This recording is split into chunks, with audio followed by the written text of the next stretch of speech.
ऐसे सुनिए आप, अखिलेश द्विवेदी को ऐसे ही सुना जाता है। एक तो यहाँ बैठा है, 6 लोगों का तो फोटो लगाए हैं और एक को डांस करता हुआ छाप दिए हैं। यानी वह मनुष्य की योनि का नहीं है।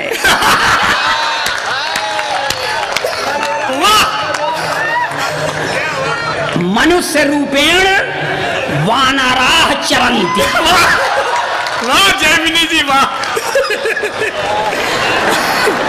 हाँ, उसको भी हम लोगों की तरह भले आदमी की तरह छापा जा सकता था। हमें काहे सुसुआने लगा यार?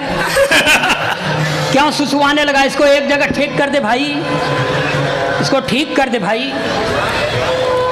बस बस।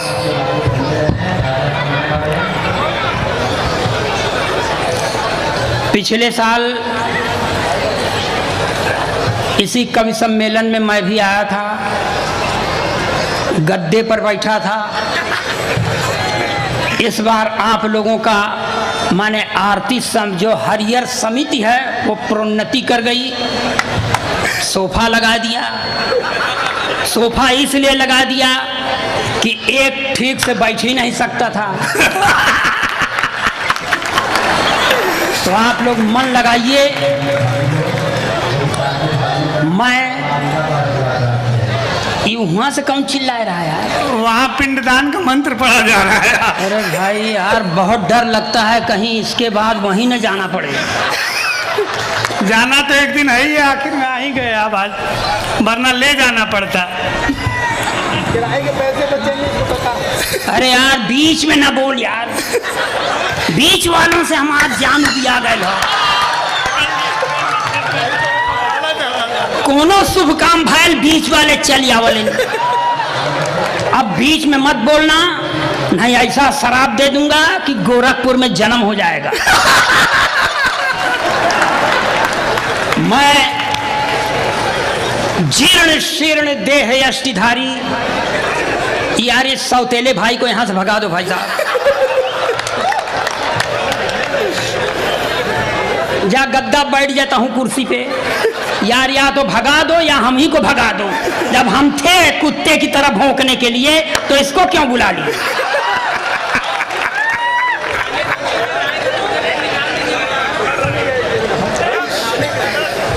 हटा ले जाएगा। ये कुंभ में बिछड़ा हुआ आपका जुड़वा भाई है, खोजते खोजते यहाँ तक आ गया है। इनको बहुत ज्ञान है भाई साहब, ये ज्ञान का कोश है। अभी तक हमारी पत्नी के बारे में ऐसा बता रहा था जैसे शादी पहले उसके यहाँ पड़ोस में रहता था। आप मन लगाइए। मैं जीर्ण शीर्ण देह यष्टिधारी, गया गुजरा गोलोकवासी ब्राह्मण अखिलेश द्विवेदी पुत्र अज्ञात।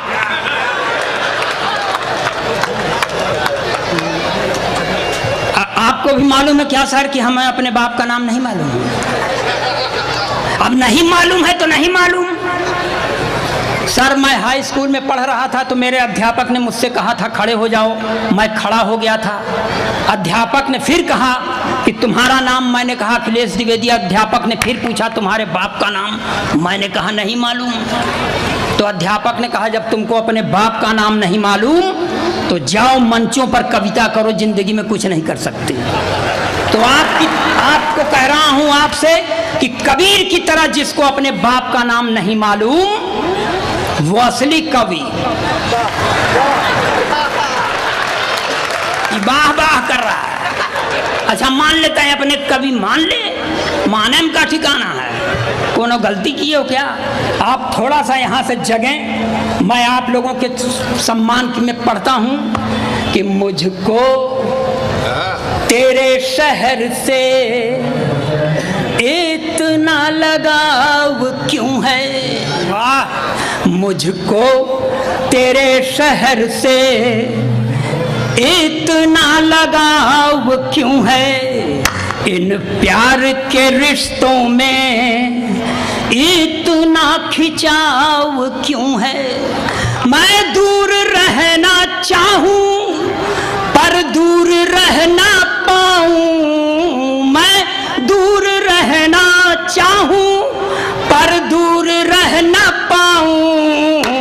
दिल पर मेरे तुम्हारा इतना प्रभाव क्यों है। इस तरह की पंक्तियां मैं नहीं पढ़ता, पढ़ सिर्फ इसलिए दिया कि आपके समझ में आ जाए कि भले आदमी के यहाँ पैदा हुआ हूँ। मैं ये यहाँ से पढ़ता हूँ, आप लोग थोड़ा सा मेरा साथ दीजिए। देखिए मैं काफ़ी जीर्ण शीर्ण हूँ और बहुत दूर से पैदल आ रहा हूँ। और पढ़ता हूँ भाई साहब, और पढ़ते हैं कुछ। हाँ पढ़ दीजिए। अपने देश की राजनीति में नई चेतना जागी, अपने देश की राजनीति में नई चेतना जागी, सारे बूढ़े नेता हो गए नवयुवती अनुरागी। अपने देश की राजनीति में नई चेतना जागी, सारे बूढ़े नेता हो गए नवयुवती अनुरागी। उम्र से आधी नारी के संग प्रीत सभी की लागी, उम्र से आधी नारी के संग प्रीत सभी की लागी। धवल आवरण ऊपर से अंदर से निकले दागी, बात है करते ये नारी सम्मान की। जय हो जनता की, जय हो हिंदुस्तान की, जय हो जनता की, जय हो हिंदुस्तान की।